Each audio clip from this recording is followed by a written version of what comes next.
Hello my घुमक्कड़स। एक बार फिर से आप सभी का स्वागत है जे जे एक्सप्लोर्स में। कैसे हैं आप सब? आशा करता हूं आप सब स्वस्थ और मस्त होंगे। आज मैं आप सभी को उस जगह ले चलता हूं जो हर किसी की ड्रीम डेस्टिनेशन है, जो उत्तराखंड में स्थित चारधाम और पंच केदार का एक हिस्सा और भगवान शिव जी के 12 ज्योतिर्लिंगों में से एक है। जी हाँ दोस्तों, यह कोई और नहीं बल्कि श्री केदारनाथ मंदिर ही है। तो आइए सावन के इस पावन महीने में शुरू करते हैं केदारनाथ की यात्रा।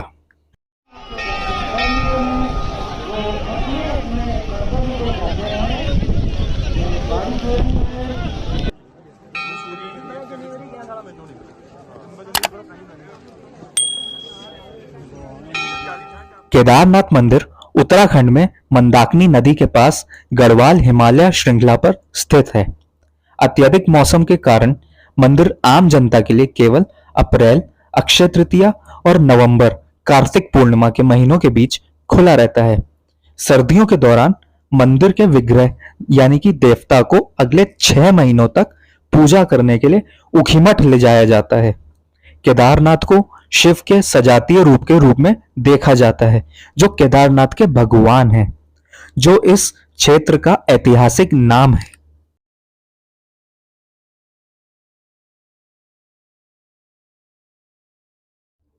यात्रा की शुरुआत हरिद्वार से हुई।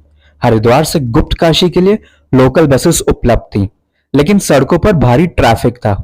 इसलिए हमने केदारनाथ की यात्रा के लिए 5 दिनों के लिए स्कूटी 1000 रुपये पर डे किराए पर ली। हमने अपनी यात्रा सुबह लगभग 11 बजे हरिद्वार से शुरू की और घुमावदार पहाड़ी रास्तों से गुजरे।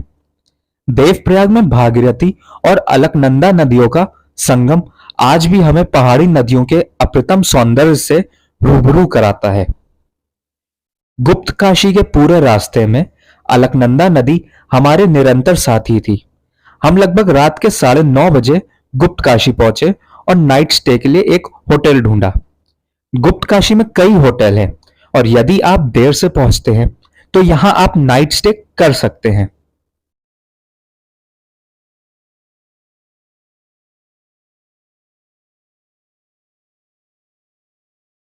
नेक्स्ट डे हम सोनप्रयाग के लिए सुबह सुबह ही निकल पड़े, जो गुप्त काशी से लगभग 30 किलोमीटर दूर है। लेकिन जैसे ही हम सीतापुर के पास पहुंचे तो लगभग 4 से 5 किलोमीटर का लंबा ट्रैफिक जाम था और सोनप्रयाग के लिए रास्ता बंद किया हुआ था। इसलिए हमने अपनी स्कूटी सीतापुर में ही पार्क की और वहां से ही हमारा ट्रैक शुरू हो गया था।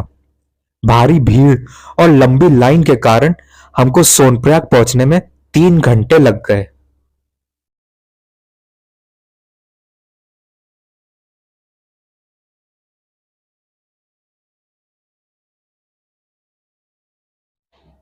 जैसे ही हमने केदारनाथ यात्रा के लिए अपना रजिस्ट्रेशन चेक कराया, हम यात्रियों को गौरीकुंड तक ले जाने के लिए खड़ी जीपों की ओर चल दिए, जो 50 रुपए पर पर्सन लेती हैं। हमें जीप में अपनी सीट नहीं मिल पाई क्योंकि काफी धक्का मुक्की थी। इसलिए हमने वह 5 किलोमीटर की दूरी तय करने के लिए ट्रैक करने का फैसला किया और लगभग 1.5 घंटे में हम गौरीकुंड पहुंच गए।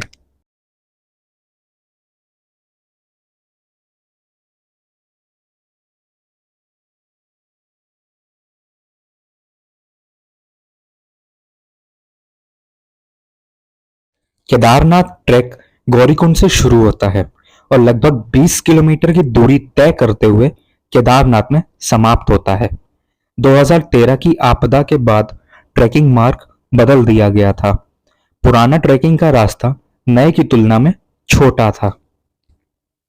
हम लगभग दोपहर 2 बजे लंच करने के बाद गौरीकुंड से चले और भारी बारिश होने लगी। मंदाकिनी नदी सुंदरता और भावना से भरी हुई बह रही थी। शुरुआती गेट से लगभग आधा किलोमीटर की दूरी पर घोड़ों, खच्चरों, पालकी और पिट्ठुओं के लिए बुकिंग कार्यालय है।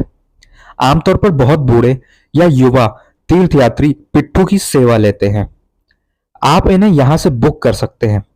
हालांकि आपको घोड़े लगभग पूरे तरह रास्ते में मिलेंगे और वे आपसे लगातार यात्रा के लिए घोड़े लाने के लिए कहेंगे।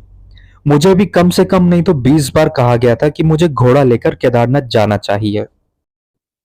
रास्ते में अगला महत्वपूर्ण पड़ाव भीमबली है, जहां हम रात 8 बजे तक पहुंचे और अपने पैरों को आराम देने के लिए लगभग 45 मिनट का ब्रेक लिया। रात 9 बजे के आसपास हम फिर से निकले, लेकिन आधा किलोमीटर से ज्यादा आगे नहीं जा सके और रात को सोने के लिए एक टेंट ढूंढा, जिसकी कॉस्ट हमें 1500 रुपये 2 लोगों के लिए पड़ी। अगली सुबह लगभग 6 बजे हमने फिर से अपनी यात्रा शुरू की। भीमबली में ट्रैकिंग मार्ग दो भागों में बंट जाता है, एक ट्रैकर्स के लिए और दूसरा विशेष रूप से घोड़ों और खच्चरों के लिए। रामबाड़ा के बाद यह दोनों रास्ते मिल जाते हैं। अगर आप सबने केदारनाथ मूवी देखी है तो रामबाड़ा का नाम तो सुना ही होगा। रामबाड़ा कभी केदारनाथ यात्रा मार्ग की सबसे बड़ी बस्तियों में से एक था। 2013 की आपदा ने इस बस्ती को पूरी तरह से नष्ट कर दिया था। केदारनाथ का पुराना रास्ता मंदाकिनी नदी के बाईं ओर से होकर जाता था और अब नया रास्ता मंदाकिनी नदी के दाएं ओर बनाया गया है। कुछ और घंटे का ट्रैक और हम छोटी लिंचोली पहुंचे और यहाँ से ट्रैकिंग का रास्ता और भी कठिन हो गया था और जो भी हमें पार कर रहा था वह बस यही कह रहा था कि केवल 6 किलोमीटर बचे हैं, लेकिन वह 6 किलोमीटर ही नहीं खत्म हो रहे थे। अगले 6 घंटे की ट्रैकिंग के बाद हम थके हारे दोपहर 2 बजे के आसपास केदारनाथ बेस कैंप पहुंचे और सबसे पहले लंच किया। उसके बाद हमने अपना टेंट ढूंढा और वहीं पे सामान रख दिया। केदारनाथ बेस कैंप में एक GMVN गेस्ट हाउस और कॉटेज है। केदारनाथ मंदिर यहाँ से 1.5 किलोमीटर की दूरी पर है। हमने कानपुर से ही स्क्रीन पर दिए गए मोबाइल नंबर की मदद से अपना टेंट बुक किया था, जिसकी कॉस्ट 600 पर पर्सन पड़ी थी।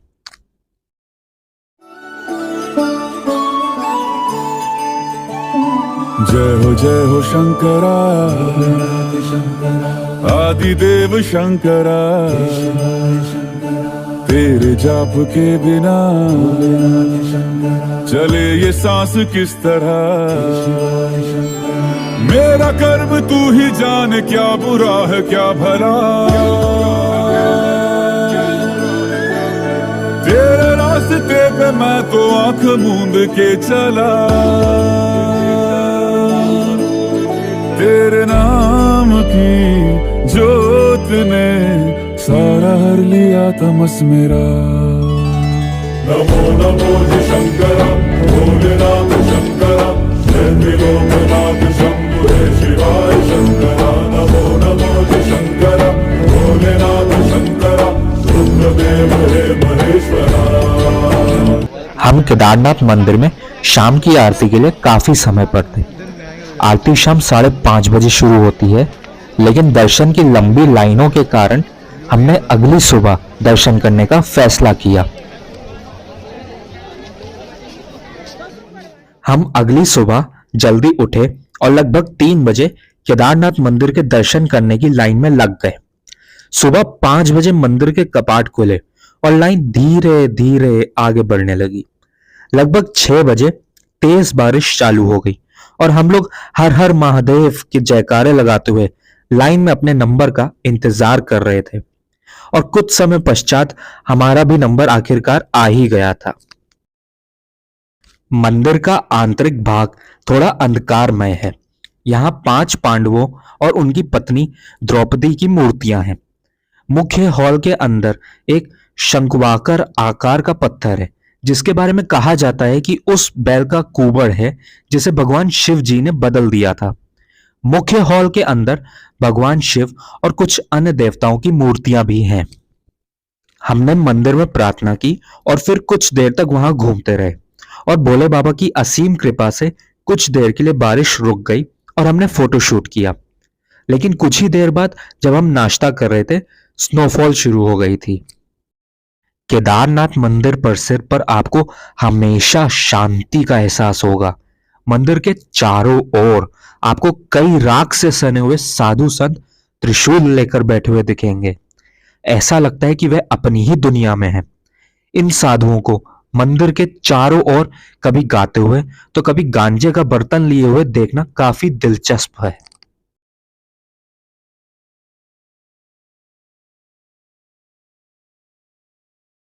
हिंदू माइथोलॉजी के अनुसार महाभारत के बाद पांडवों ने केदारनाथ मंदिर का निर्माण कराया था।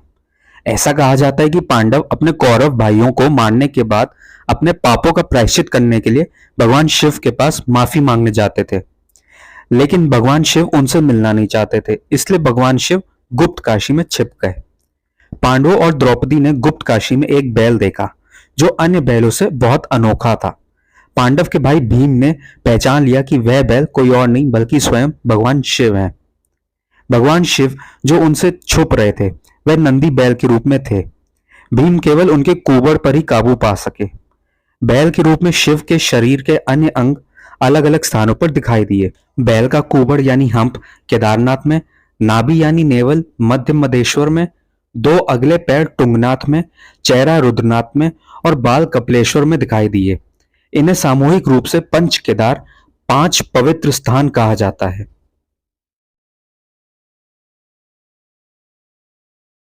मंदिर के ठीक पीछे एक विशाल चट्टान है जिसे श्री दिव्य भीमशिला के नाम से जाना जाता है। ऐसा माना जाता है कि इस पत्थर ने 2013 में बाढ़ के पानी से मंदिर की रक्षा की थी। जब गांधी सरोवर का पानी बड़े पैमाने पर मोरैन और पत्थरों को लेकर आया था तो यह विशाल पत्थर की शिला नीचे गिर गई और मंदिर के ठीक पीछे टिक गई। फिर इस चट्टान ने पानी के प्रवाह को किनारे की ओर मोड़ दिया और मंदिर बरकरार रहा।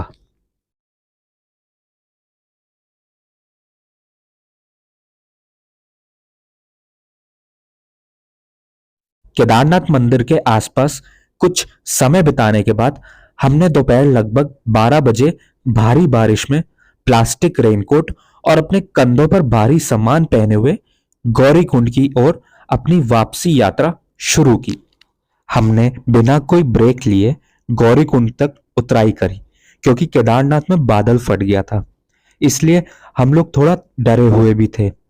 हम रात 8 बजे तक गौरीकुंड पहुंच गए और वहां सोनप्रयाग की टैक्सी के लिए 4 घंटे की लंबी लाइन थी, इसलिए हमने फिर से सूजे हुए घुटनों और पैरों में दर्द लेके वह 5 किलोमीटर की दूरी पैदल तय करने का फैसला किया।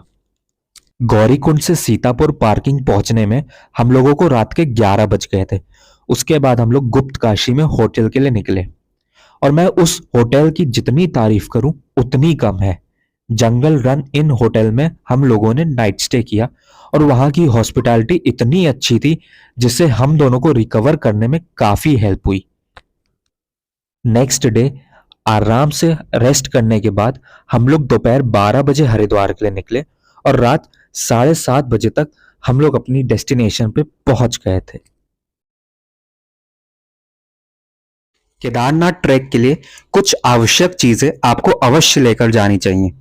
Medium size carry bag, sling bag, knee caps, water bottles, waterproof hiking boots, hiking stick, ready to eat snacks, dry fruits, energy bars, sunglasses, sunscreen, कम से कम 2 पावर बैंक, कम से कम 10,000 कैश क्योंकि हर जगह यूपीआई नहीं चलता या फिर कुछ नेटवर्क इश्यूज हो सकते हैं। कुछ दवाइयां जैसे कि cold, fever, loose motion, pain killers, headache के लिए, और साथ में एक टॉर्च। ये जो मेरे सीने में है दफन, इनको जरा लेके हवा बन जाऊं मैं अगन। दहक रहा है बन के शरारा, देख मेरा बदन, सब कुछ मेरा करके फना करता हूँ मैं हवन। ओम देवा देवा, ओम देवा देवा नमः, नमः नमः। ओम देवा देवा, ओम देवा देवा नमः, नमः नमः। महसूस खुद को मैंने किया जब तूने छुआ। ओम देवा देवा, ओम देवा देवा नमः,